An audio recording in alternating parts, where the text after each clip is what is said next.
நான் C. Joseph Vijay எனும் நான்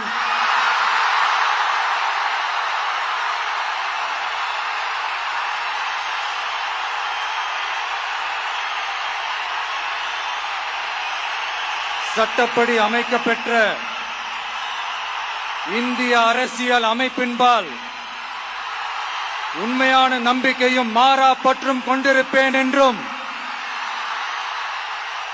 இந்திய நாட்டின் ஒப்பில்லாத முழு முதல் ஆட்சியையும் ஒருமையையும் நிலை நிறுத்துவேன் என்றும்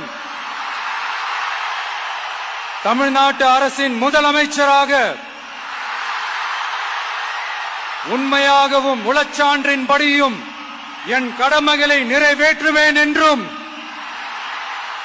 அரசியல் அமைப்பிற்கும் சட்டத்திற்கும் இணங்க அச்சமும் ஒருதலை சார்பும் இன்றி விருப்பு வெறுப்பை விலக்கி பலதரப்பட்ட மக்கள் அனைவருக்கும் நேர்மையானதை செய்வேன் என்றும் ஆண்டவன் மீது ஆணையிட்டு உறுதிமொழிகிறேன்.